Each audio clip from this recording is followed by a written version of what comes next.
प्रिय विद्यार्थियों, राजनीति विज्ञान की कक्षा में आप सभी का स्वागत है। आज के इस वीडियो लेक्चर में हम एक बहुत ही रोचक एवं महत्वपूर्ण टॉपिक पर अध्ययन करेंगे, जिसका शीर्षक है राजनीति शास्त्र और अर्थशास्त्र में संबंध। यानी राजनीति शास्त्र और अर्थशास्त्र की क्या परिभाषा है, दोनों से क्या अभिप्राय है, दोनों में क्या समानताएं हैं, दोनों एक दूसरे पर कैसे अंतर निर्भर है, दोनों में क्या अंतर है, तो आज के इस टॉपिक में हम डिस्कस करेंगे।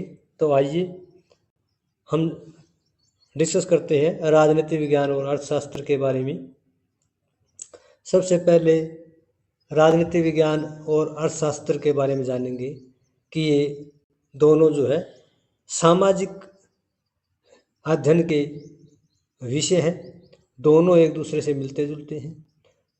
दोनों की अर्थ को जानेंगे और दोनों में पहले राजनीति विज्ञान के बारे में, राजनीति विज्ञान का क्या अर्थ है, राजनीति विज्ञान का क्या अभिप्राय है। राजनीति विज्ञान जो है राज्य, सरकार, नीति निर्माण, राजनीतिक संस्थाएं, संगठन, अंतर्राष्ट्रीय संबंध इत्यादि का अध्ययन किया जाता है, उसे राजनीति विज्ञान कहते हैं। राजनीति विज्ञान मुख्य तौर पर राजनीतिक घटनाओं, राजनीतिक कारकों से संबंधित है। राजनीति विज्ञान में मनुष्य के राजनीतिक व्यवहार का भी अध्ययन किया जाता है। दूसरा विषय अर्थशास्त्र है। अर्थशास्त्र शब्द में संस्कृत शब्द अर्थ का अर्थ होता है धन और शास्त्र का अर्थ होता है अध्ययन। यानी एक प्रकार से अर्थशास्त्र धन का अध्ययन है, धन के बारे में विचार विश्लेषण है। अर्थ संबंधी कार्यों का क्रमबद्ध ज्ञान अर्थशास्त्र कहलाता है। अर्थ संबंधी कौन से कार्य है, जैसे संसाधनों का उपयोग कैसे हो, वस्तु और सेवा के उत्पादन के बारे में, मानव कल्याण के बारे में, आय व्यय के बारे में, वस्तु विनिमय के बारे में, व्यापार के बारे में, बजट के बारे में, विदेशी व्यापार के बारे में, इन सब को अर्थशास्त्र के रूप में जाना जाता है। एडम स्मिथ ने 1776 में एक पुस्तक लिखी थी, वेल्थ ऑफ नेशंस, और इस पुस्तक में उन्होंने अर्थशास्त्र का सिस्टमेटिकली ढंग से अध्ययन किया। उसी से राजनीति विज्ञान से अर्थशास्त्र एक स्वायत्त और स्वतंत्र विषय बना। राजनीति शास्त्र से अलग इसके एक ब्रांच जो है स्वायत्त विषय के रूप में हुई। इससे पहले भी भारत में कौटिल्य हुए ईसा से 300 ईस्वी पूर्व, जिन्होंने अर्थशास्त्र पुस्तक लिखी थी। हालांकि इसका नाम अर्थशास्त्र है, लेकिन ये इसमें राजनीति शास्त्र के बारे में भी, समाजशास्त्र के बारे में भी और अर्थशास्त्र के बारे में भी गहराई से कौटिल्य ने, चाणक्य ने अध्ययन किया है। तो अर्थशास्त्र क्या है? एक प्रकार से धन का, उत्पादन का, वस्तु का, सेवा का, करों का, आय व्यय का अध्ययन है। दोनों विषयों में कई तरह की समानताएं हैं, क्योंकि दोनों विषय ही सामाजिक विज्ञान के विषय हैं। दोनों विषय ह्यूमन बीइंग यानी मनुष्य के व्यवहार पर आधारित है, मनुष्य के व्यवहार का अध्ययन करते हैं। दोनों में क्या समानताएं हैं, दोनों की समानताओं को हम अध्ययन करेंगे, चर्चा करेंगे। सबसे पहले अध्ययन सामग्री के आधार पर राजनीति विज्ञान और अर्थशास्त्र दोनों की अध्ययन सामग्री एक ही जैसी है। दोनों में बहुत सारे कंसेप्ट, बहुत सारी थ्योरीज, बहुत सारा सब्जेक्ट मैटर मिलता जुलता है। जैसे अर्थशास्त्र में हम बजट का अध्ययन करते हैं, आर्थिक संसाधनों का अध्ययन करते हैं, मांग और आपूर्ति का अध्ययन करते हैं। वहीं राजनीति विज्ञान में विदेश व्यापार, उधार के बारे में, ब्याज दरों के बारे में, मुद्रा प्रणाली के बारे में अध्ययन करते हैं। राजनीति विज्ञान में भी बजट के निर्माण और बजट के क्रियान्वयन का अध्ययन किया जाता है। राजनीति विज्ञान में विदेशी मुद्रा निवेश के बारे में अध्ययन किया जाता है, इंटरनेशनल मॉनेटरी फंड के बारे में अध्ययन किया जाता है, वर्ल्ड बैंक के बारे में अध्ययन किया जाता है। इंटरनेशनल इकोनॉमिक ऑर्डर के बारे में अध्ययन किया जाता है। तो अर्थशास्त्र और राजनीति शास्त्र का देखें तो हम अंतर्राष्ट्रीय स्तर पर अंतर्राष्ट्रीय संबंधों में हम एक प्रकार से राज्यों के न केवल राजनीतिक बल्कि आर्थिक संबंधों का भी अध्ययन करते हैं।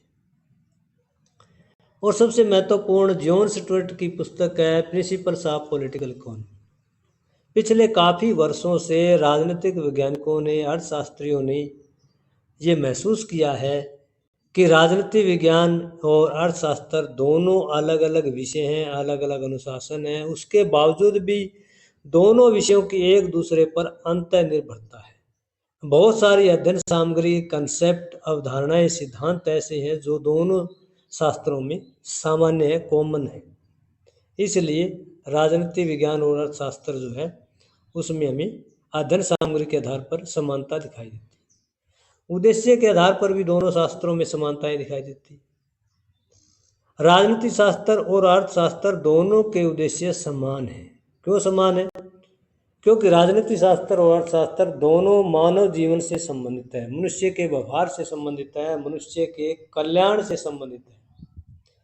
दोनों का उद्देश्य मानव कल्याण करना है, आर्थिक स्थिति में सुधार करना है। दोनों का उद्देश्य उच्च जीवन स्तर को उपलब्ध करवाना है, व्यक्ति की, समाज की, राष्ट्र की, दुनिया की आर्थिक प्रगति को निश्चित करना है। हर राष्ट्र में राष्ट्रीय संसाधनों का उचित वितरण करना सुनिश्चित करना है। और ये जो है दोनों ही शास्त्रों में किया जाता है। इसलिए दोनों का उद्देश्य यही है कि मनुष्य का जीवन सुखद कैसे हो, मनुष्य का जीवन उन्नत कैसे हो, मनुष्य भौतिक सुख सुविधाओं को भोग करके मानव कल्याण में, विश्व कल्याण में कैसे अपनी प्रगति जो है भूमिका निभा सकता है। तो उद्देश्य के आधार पर दोनों शास्त्र में समान दिखाई देते हैं। विषय क्षेत्र के आधार पर देखें तो दोनों शास्त्रों में काफी समानताएं दिखाई देती हैं। राजनीति शास्त्र और अर्थशास्त्र दोनों का विषय क्षेत्र जो है काफी व्यापक है। अर्थशास्त्र में बजट का अध्ययन किया जाता है, उत्पादन एवं वितरण के साधनों का अध्ययन किया जाता है, व्यापार का अध्ययन किया जाता है, संसाधनों के उचित बंटवारे का अध्ययन किया जाता है। वहीं राजनीति विज्ञान में बजट का निर्माण कैसे किया जाए, बजट का क्रियान्वयन कैसे किया जाए, विदेशी निवेश कैसे स्थापित किया जाए, अंतर्राष्ट्रीय मुद्रा कोष, वर्ल्ड बैंक से ऋण लेना हो या अंतर्राष्ट्रीय स्तर पर ब्याज दरें या इंटरनेशनल इकोनॉमिक ऑर्डर में किस तरह से राज्य की कूटनीति का प्रयोग किया जाए। तो विषय क्षेत्र के आधार पर देखें तो बहुत सारा जो दायरा है, जो सीमा रेखा है सब्जेक्ट्स की, वो सीमा रेखा कहीं ना कहीं दोनों शास्त्रों की कॉमन है। हालांकि सारी कॉमन नहीं है, कुछ अलग भी टॉपिक्स का, अलग कंसेप्ट का, अलग दायरे का अध्ययन किया जाता है, लेकिन फिर भी दोनों शास्त्रों में बहुत सारी समानताएं दिखाई देती है। विशेष करके बजट निर्माण क्रियान्वयन को लेकर, विदेशी निवेश को लेकर, ब्याज दरों को लेकर, ये जो है कॉमन टॉपिक है जो राजनीति शास्त्र और समाजशास्त्र का दायरा निश्चित करती है। अध्ययन पद्धति के आधार पर देखें तो दोनों शास्त्रों में कई तरह की समानताएं पाई जाती है। अर्थशास्त्र का भी हम ऐतिहासिक, तुलनात्मक और विश्लेषणात्मक पद्धति द्वारा अध्ययन करते हैं।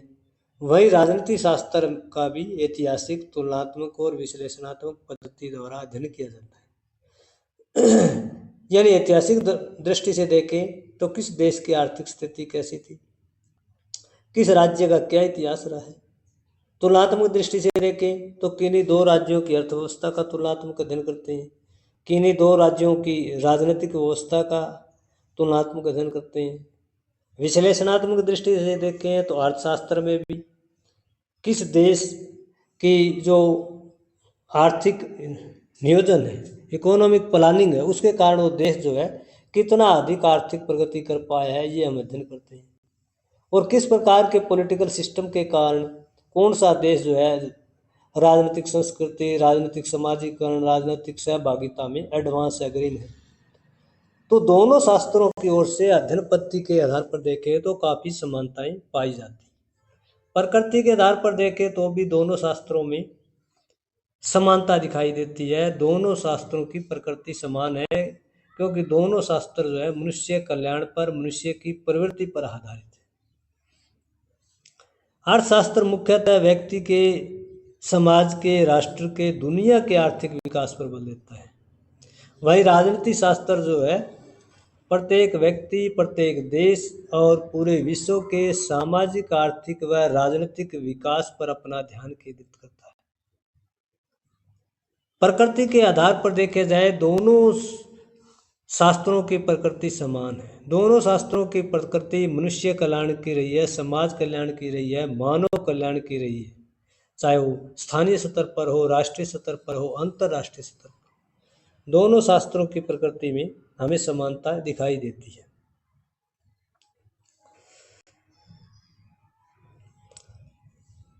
दोनों शास्त्र एक दूसरे पर अंतर्निर्भर है।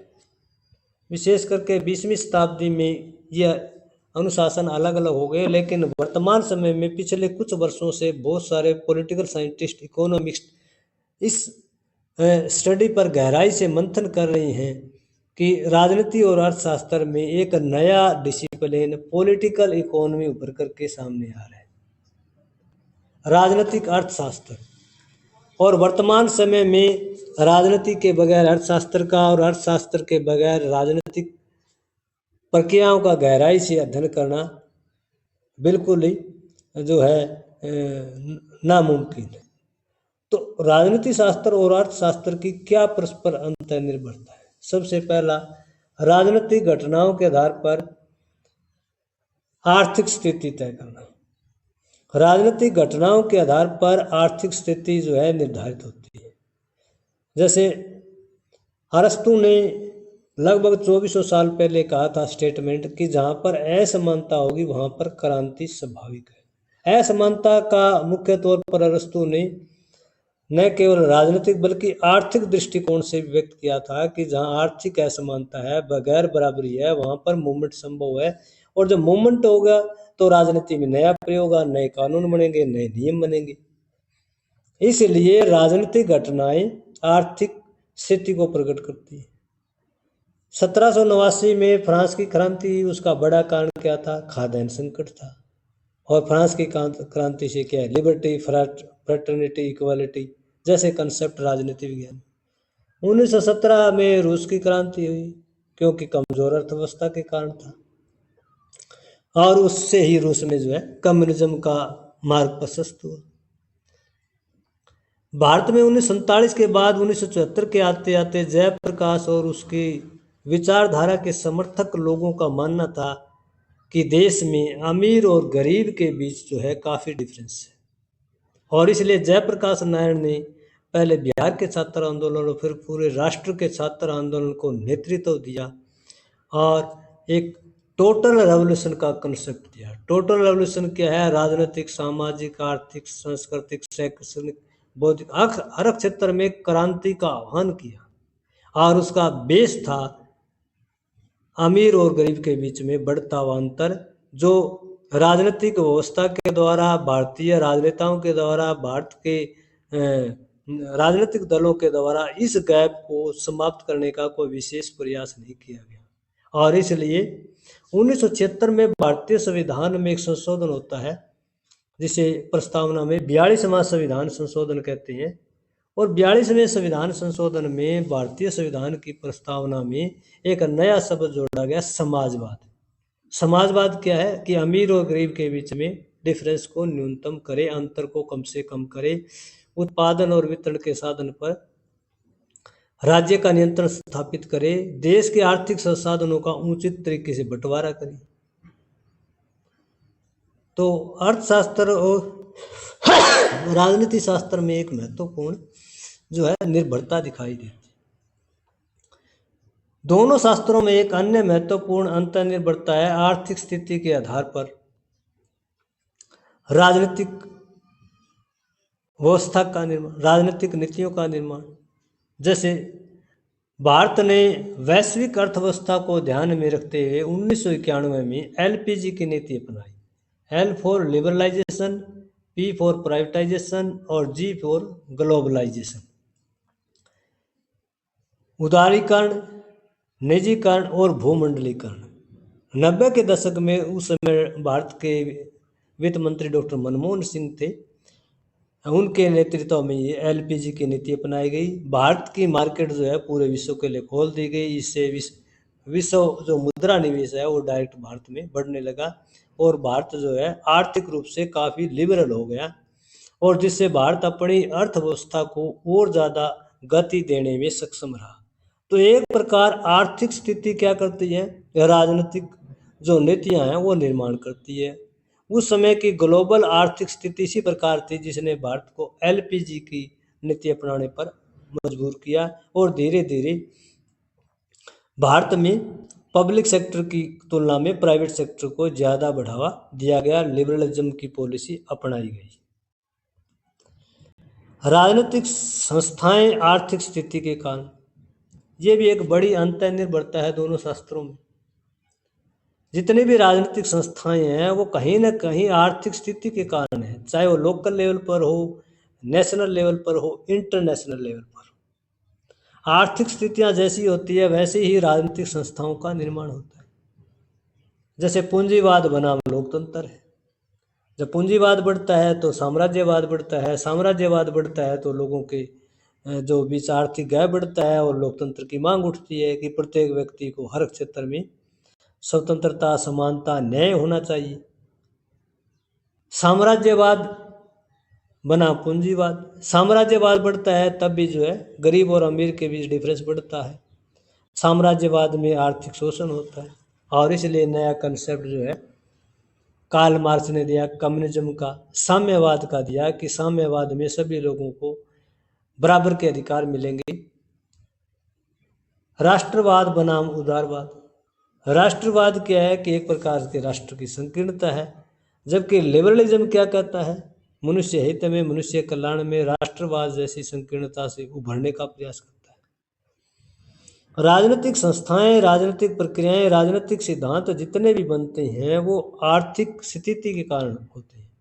जिस देश में जैसी आर्थिक स्थिति है उसी के अनुसार उसमें नए पॉलिटिकल कंसेप्ट आते रहते हैं। जैसे एफर्मेटिव एक्शन का है, सकारात्मक जो भेदभाव का भारत में कंसेप्ट आया था, तो उसके पीछे ये था कि देश में अनुसूचित जातियों, जनजातियों, पिछड़े वर्गों की आर्थिक स्थिति बहुत ज़्यादा नाजुक थी और इसी से रिजर्वेशन का सिस्टम आया, राजनीति संविधान में रिजर्वेशन रखी गई। एक प्रकार से आर्थिक स्थिति के कारण समाज के अनुसूचित जातियों, जनजातियों, पिछड़े वर्गों को आरक्षण दिया गया, संविधान में व्यवस्थाएं की गई। तो राजनीति शास्त्र और अर्थशास्त्र एक दूसरे से अंतः संबंधित है।